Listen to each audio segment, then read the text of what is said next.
Hi, and welcome to the X22 Report. My name is Dave, and this is episode 511, and today's date is November 6th, 2014, and the title of this episode is Central Bankers Are Pushing Ukraine into War Once Again. And we can see right now what is going on here. These central bankers did not get what they paid for, and they've been maneuvering military assets into the region in the southeastern location, getting ready to make an offensive move into southeastern Ukraine, and we see the battle has already begun, and this is going to get worse as time goes on. Now, we're going to get into this a little bit later in this report, but let's get right into the economic collapse news. And basically what we're seeing is that initial jobless claims, they are at 40-year lows. That means we are in this fabulous recovery. Everything is absolutely fine. Nothing is going wrong whatsoever. But what doesn't make sense about this entire thing is what has been happening with layoffs. Now, what's very interesting is that Challenger reports U.S. companies laid off over 51,000 people in October, the most since May and second most since February of 2013. This is a 68% surge month-on-month and 11.9% rise year-on-year, the biggest monthly rise since September 2011. Retail, computer, pharma industry saw the biggest layoffs. Hiring also collapsed from the record 567,000 in September to just about 147,000 in October. So this was the worst October for layoffs since 2009. So basically what we're seeing is a little bit of a manipulation to make us and convince us that we're in this fabulous recovery. What they're doing right now is they're making it seem like, gee, no one is claiming initial for unemployment insurance. They're not making any claims. Everything looks great, but we have to remember how this is all calculated. I mean, if we look, and this is per state, those people that are in retail who are not working a certain number of hours, who are not getting paid a certain number of dollars per week, they cannot apply for unemployment insurance. Those people who are being laid off right now usually go on some type of severance. They get a severance package. They wait until that runs out, then they go ahead and they go on to unemployment. But during this period of time, they're sending out their resumes, hoping that they can get this same exact job, and we're not seeing it. We're also seeing a lot of the companies starting to hire these temporary people for the Christmas season. And we can see right now that all of this is completely fake, phony, and false, and we see that layoffs are continually rising and getting worse. Now, what's very interesting, as they keep telling us we're in this fabulous recovery, that people are spending money and everything is great and retail is awesome. Target right now will be closing 11 U.S. stores, making a total of 19 closures in less than 12 months. Now, forgive me here, but if we are in recovery, why do I see more and more retail stores closing? Let's just go over a small little list right here. There's many more stores, but let's just remember the start of 2014 of the companies, the retail stores that decided to close down because the economy is so great. 400 Office Depot and Office Max stores, 370 Family Dollar stores, 365 Coldwater Creek stores, 360 Dots, 300 Blockbuster, 300 Sears, 225 Staples, 223 Barnes & Noble stores, 200 Radio Shack stores, 180 Abercrombie and Finch stores. Now, these are the store closing in the year 2014. I'm not including any other year right here. 175 Aeropostale, 170 Jones Group, 155 Sbarro, 150 American Eagle, 150 Rent-A-Centers, 145 Brown Shoes, Famous Footwear, 128 GameStop, 125 Children's Place, 125 PS from Aeropostale, 100 Advance Auto, 100 Crocs, and the list goes on and on and on. But I'd be here all day long just listing the number of stores stores that have closed. Now remember, a lot of these people who are in retail and these stores have closed, if they didn't work a certain number of hours, they cannot apply for unemployment insurance, and we're not seeing them counted. And this is exactly what is happening. Think about the number of jobs from all of these stores, and the list is much, much larger than this. And this shows us that we are in no way, no how, in any type of recovery whatsoever. And we can see by everything that's been going on that they are continually pumping up the bubbles, making us believe that we're in this recovery. Look at the real estate market right now. They're continually telling us that everything is great. Real estate is on the move. It's coming back. And everything we look at is the opposite. We see mortgage applications declining. We see refinancing applications declining. We see employees being laid off in the mortgage departments. We see prices now coming down. Houses staying on the market longer and longer. Kay Schiller is out there telling us that the accelerated prices is now over. They're decelerating and things are starting to fall apart. Even the automobile industry, they're all out there telling us that they had a lackluster year. We sold millions of cars. This is fantastic. It looks like the people are spending again. No, what's actually happening is people are going to further and further into debt. From 2009 to 2013, spending on new autos increased by 40% in a nominal terms. All other spending increased by only 20%. Further excluding autos, 2013 saw lower growth in nominal retail spending than 2012. How could that be if the unemployment continually drops? It makes no sense. Think about this for a second before I go further into automobiles. As the unemployment rate continually comes down, why is retail, home sales, and everything else getting worse? It makes no sense whatsoever.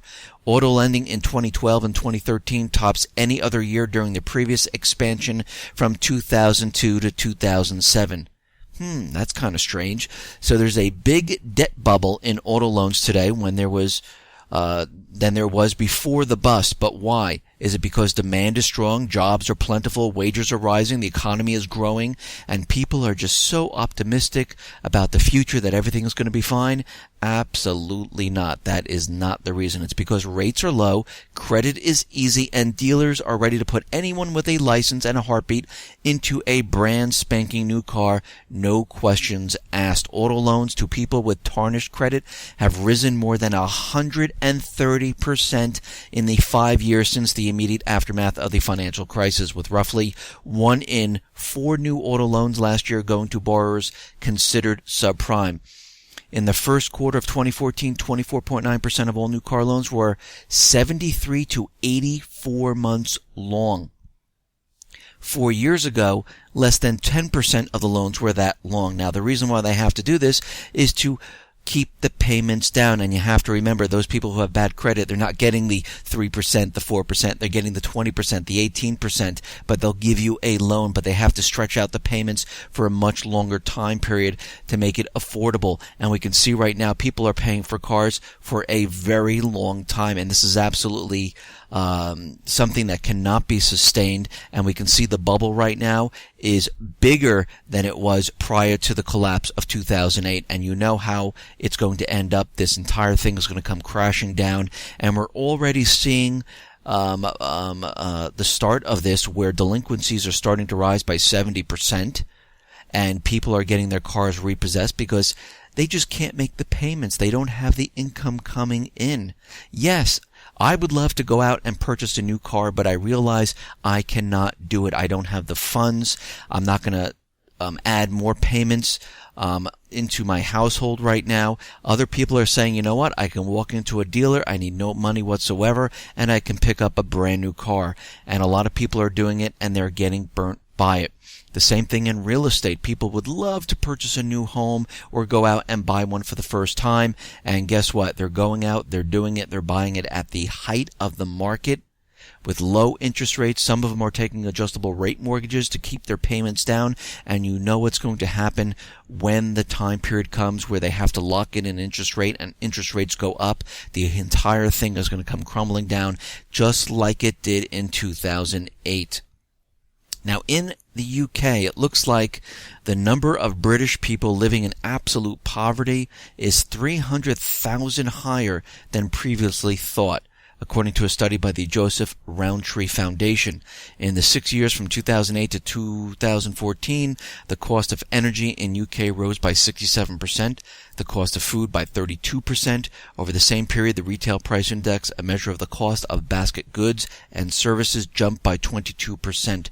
And again, when they tell us there's no inflation, that all the prices and everything is staying steady, that's kind of a lie. As we can see here in the U.S., inflation is running rampant throughout the country, especially in the food and the energy area. Now, of course, what they're doing now with the energy, they're pushing the oil prices down to hit Russia, to hit Iran, but this really can't be sustained for a long period of time. But if you look at the food and you look at all the products that are in the store right now, what they're doing is they're cutting back on ingredients, substituting ingredients, reducing the sizes of products to make the cost still stay at the same level. But really what you're doing is you're actually paying the same price for less, if you really think about it. And those manufacturers or those who grow natural foods or distributing natural foods, they really can't modify or do anything to those products. And this is why we're seeing fresh fruit,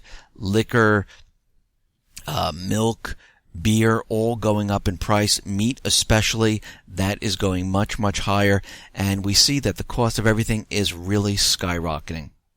Now, Obama is out there, and of course, as we know, we have a Republican Congress right now, and he is saying that he has no intention of signing a Republican bill to overturn his signature health care legislation. He will not repeal the law. He will not sign it. Now, we have to remember that all these government officials in office are supposed to be taking care of the people of the United States. They're not there for their ego. They're not there for their benefit. But, of course, as we know, they are there for that.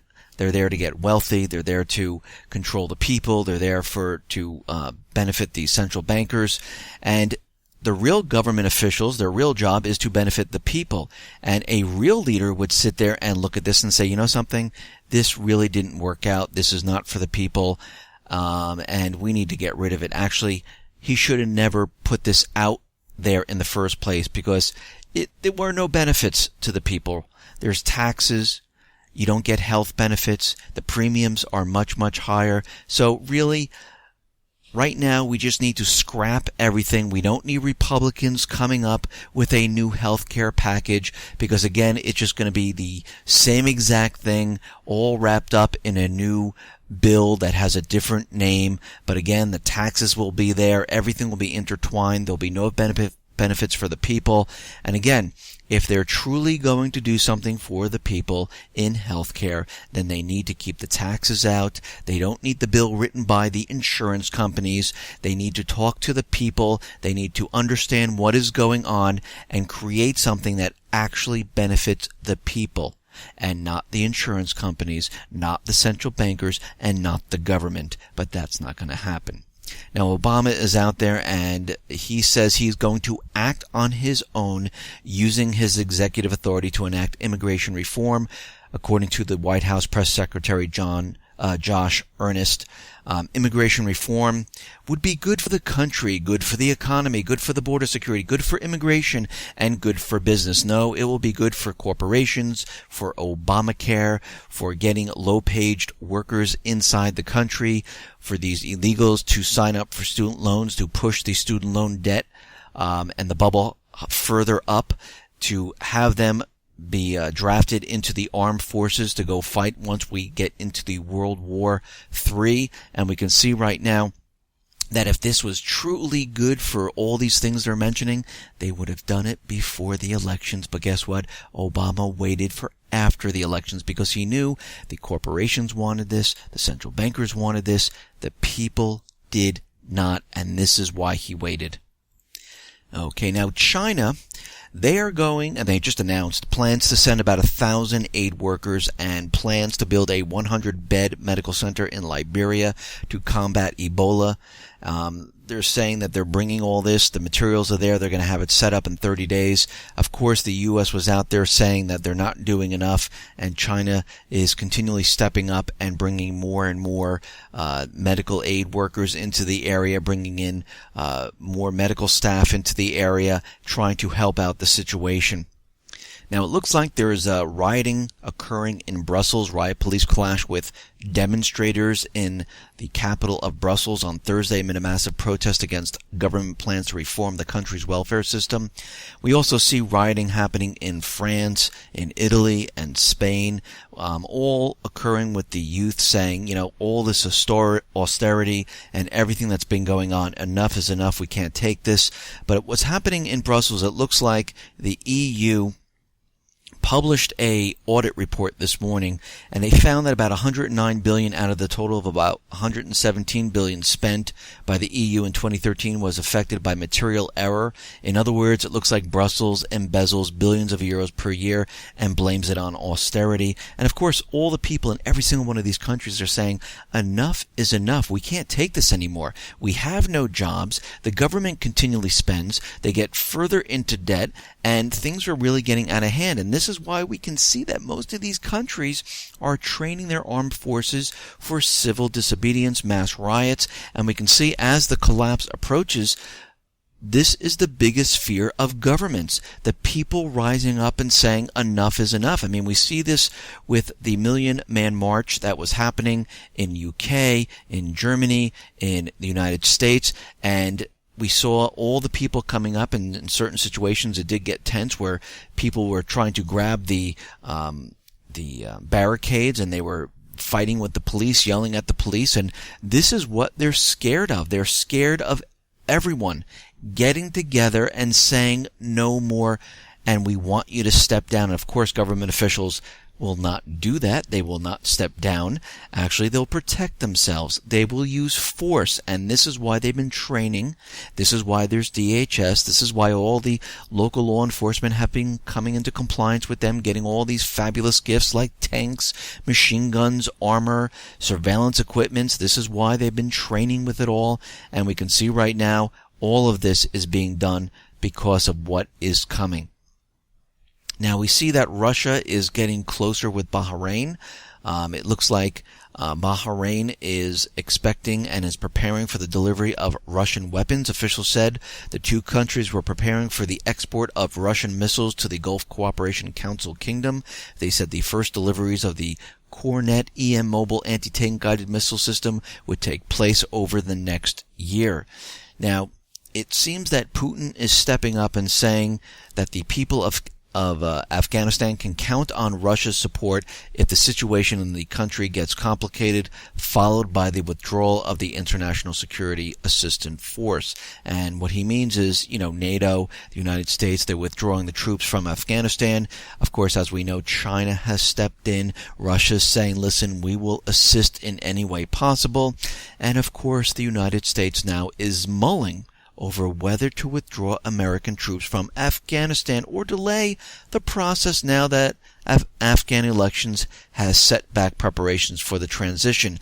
So it looks like they're making preparations to do absolutely nothing and keep the troops in Afghanistan. It looks like they're going to slow it down a little bit, maybe not remove as many troops as was planned before or what Obama promised, and we knew this for a fact that this was going to happen because they needed the bilateral security deal to be signed to keep the troops and give them immunity inside of Afghanistan. It was signed. If it wasn't signed, all the troops would have to leave. But since it's signed, the troops can stay now, and it seems like they're making preparations to keep or to give arguments of why the troops need to stay in Afghanistan. Of course, as we're seeing, the terrorism fight inside of Afghanistan is escalating. The Afghan troops there who are fighting the terrorism can't handle it, and it looks like the United States troops might need to stay there and help out. Now, it looks like Congress is urging France not to sell the Mistral ships to Russia. They're even going as far as saying, listen, maybe NATO should stop the sale of the advanced warships to Putin by purchasing the ships for the NATO alliance collective use. So they're doing everything they possibly can to pretty much stop this deal. They don't want Russia to receive these ships, even though they have a contract with France. And of course, France keeps saying they haven't met the conditions that they put forth to receive the ships. And this is, of course, goes back to Ukraine. And we can see right now they don't want the ships there because they are preparing for war. They don't want this to happen. And we can see they're doing everything they possibly can to stop this. Now, it looks like more fighting erupted in the suburb of eastern Ukraine in the city of Donetsk Thursday as the Kiev government troops deployed tanks there. A column of tanks has entered nearby districts and they are now shelling in the area. The Donetsk people, their leader there said, we are at a full-scale war is underway right now. We are under attack and we are defending ourselves as best as we possibly can. Moscow right now is out there saying that Kiev breached the peace deal completely. It is obvious today that these agreements have been crudely violated by the Ukrainian side. The Russian Foreign Ministry said in a statement released on Thursday, Ukrainian authorities have intensified their military campaign against the southeastern people instead of trying to de-escalate tensions in the country's restive areas. Now, Ukrainian forces are out there and they're saying, listen, we're not doing anything. They're saying these are all allegations by the pro-Russian separatists and that we haven't moved any tanks in. We're not firing or shelling in this area whatsoever. And again, we've seen this before over and over again, how the Ukrainian government comes out there, tells you that it's not happening, and then we find out, oh, look, they lied, and yes, they've been attacking. They built up their military assets. They got better trained soldiers in there. There's mercenaries ready to go. They've been maneuvering, and yesterday I reported that they maneuvered all their military assets to the southeastern region, and we can see right now they're pushing for war. Again, the central bankers didn't get what they pay for, so they're going to continually push. Now, the authorities of the self-proclaimed Donetsk People's Republic in eastern Ukraine have suspended talks on coal sales now with Kiev until all conditions of the agreed ceasefire are fully met. So they were going to sell them coal, and now that deal is done right now. Putin is not going to meet with Poroshenko. He has no plans whatsoever to meet with him. Instead, what he's having is he's holding a Security Council meeting over the crisis and the deterioration of the situation in Ukraine. Putin on Thursday discussed with members of Russia's Security Council a sharp deterioration of the situation in eastern Ukraine, caught in a standoff between Kiev-led forces and the Donbass militia. And Russia continually went on to say that Kiev's deployment of troops in southeastern Ukraine is a serious breach of the agreement reached in Geneva in April, the Russian foreign minister said Thursday. According to the April 17th Geneva Agreement, the conflicting sides must refrain from any forceful actions, frightening and provocations between Kiev authorities and the authorities in the self-proclaimed Donetsk and Lugansk People's Republics, and they're saying that Kiev completely broke this and the war has started once again. Now, here in the United States and with NATO, they are telling a different story. They're saying that Russia now is maneuvering more military assets to the border of Ukraine. Russia is sending additional military forces toward the border with eastern Ukraine, including units equipped with ballistic missiles, as part of Moscow's ongoing destabilization effort in support of pro-Russian rebels. Breedlove said that the halt in the conflict in Ukraine has been pretty much a ceasefire in name only. So basically what they're saying, yet the fighting is on again. We're using the propaganda to let you know that Russia is bringing troops up to the border. They're starting the same propaganda over and over and over, and it's not going to stop because they're really pushing this war very hard. The OSCE observers are inspecting the borders right now. They're saying they're seeing no troops whatsoever, no troops coming over the border, and of course, as we know, there's still no proof whatsoever. These are just words that they continually speak and they want us to believe. But again, we really don't believe them. We know for a fact what their agenda is. We've been talking this for quite a while. We knew that this ceasefire was only temporary. They were bringing in more military assets, training soldiers, getting ready for the offensive. Now, in the Middle East, which is very interesting, that's going on in Libya right now, is Libya's constitutional court has announced that the dissolution of the country's UN-backed parliament, the puppet government that the United States put in there, is no longer the government. Because basically what has happened is that under the Libyan constitution, parliament sessions must be held in the city of Benghazi and the power transfer ceremony in the capital. The parliament, however, is based in the city of Tobruk, which they had to move out of Benghazi because it was taken over by the people of Libya, and they forced them out, and they're no longer there. So the new Tripoli rulers have set up a government as well as a rival legislator, and they are now in charge. So the puppet government is gone at this point. And as we know, this is not going to sit well with the central bankers, and we can see right now they are definitely preparing for something very big in this region. Now, it looks like the United States and the coalition are continually striking Syria. They're moving closer to Damascus. They're trying to hit more pipelines and gas fields, and of course Syria's stepping in and pushing the Islamic State out of the region so there is no bombing occurring. And it looks like the U.S. airstrikes in Syria on Thursday hit the compound of the powerful rebel group that is not affiliated with the Islamic State, and it looks like either they made a mistake or they meant to hit the opposition to try to get rid of them, make it only the Islamic State to carry out their bidding right now. Now, what's very interesting about all this going on, and I was thinking about this yesterday, that we have the Islamic State, it's in Syria, it's in Iraq, and then we have reports that it's in Libya, Lebanon, and Yemen, and it's spreading, and this is where the United States needs to go to reestablish the puppet governments. But we have this coalition of the United States, UK, Australia, the powerful nations of the world,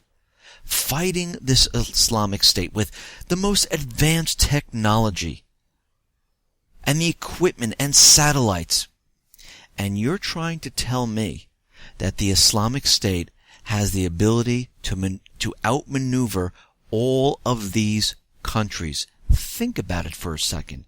It makes no sense whatsoever.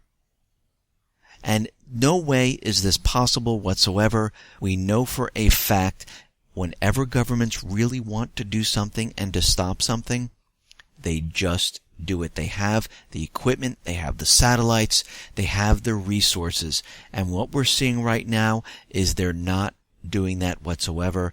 What they're doing right now is they're pushing the agenda of removing Assad, trying to hit his infrastructure, remove his pipelines, remove his refineries, bring down the economy in this region. And we're going to see this ramp up. Already Obama is out there. It looks like troops will be coming into the region, and I wouldn't be surprised if we see this announced very, very soon. Now, a couple reports ago, I reported on this malware, which was called Black Energy, that was sitting in our computer system, in the infrastructure, and they're saying it is from Russia. But there's an update to this, and DHS is out there, and the national security sources are out there telling us that it's much worse than we thought. A destructive Trojan horse malware program has penetrated the software that runs much of the nation's critical infrastructure and is poised to cause an economic catastrophe, according to the Department of Homeland Security. So they're really pushing this propaganda that this thing is much, much, much worse than we thought from the beginning. National security sources said there is evidence that the malware was inserted by hackers believed to be sponsored by the Russian government and is a very serious threat. The hacker software is used to control complex industrial operations like oil, gas pipelines, power transmission grids, water distribution and filtration systems, wind turbines, and even some nuclear plants. Shutting down or damaging any of these vital public utilities could severely impact hundreds of thousands of Americans. Do you see where they're going with this? They are building this up to the next level. They want you to know that Russia has this malware inserted into every facet of the computer systems of the country. I don't know if I said that correctly, but they're everywhere. The hacked software is very advanced. It allows designated workers to control various industrial processes through computer, an iPad, or a smartphone. The software allows information sharing and collaborative control over everything.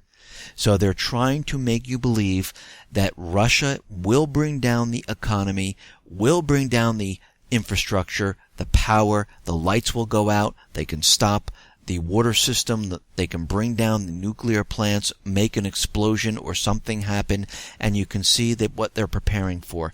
They're preparing for something very big. And we have to remember Janet Napolitano, when she was leaving office, she said it is not if, but when the country is cyber attacked, the power will go out. The financial institutions will be brought to their knees. And we can see right now that they're really playing this up big time. And they're letting us know that, yes, this is coming. Now, it looks like as the United States and the coalition is bombing inside of Syria, the U.S. Central Command said it used bombers, fighters, jets, and drones to hit the 5 Khorasan vehicles and buildings near the city of Sarmada, said to be the meeting and staging areas of the IED-making facilities and training facilities. They needed to go in there and stop this make-believe Khorasan group who is going to pretty much wreak horror on the United States or Europe. They're not sure now.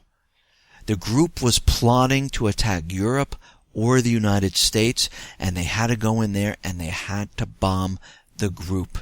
Now, we all know that this is completely made up, and it's fake, phony, and false, and all of a sudden they needed this other group that was there, and they created this name Khorasan, and they created that they had to go into Syria to take care of them. And of course all of this is being done to get the forces into the area, and they had to use an imminent threat against the United States and Europe to have the UN say, oh, okay, this looks good, and create the coalition to go into Syria. And we can see right now that all of this is being done, all of this propaganda is being used to create this false flag event that is coming.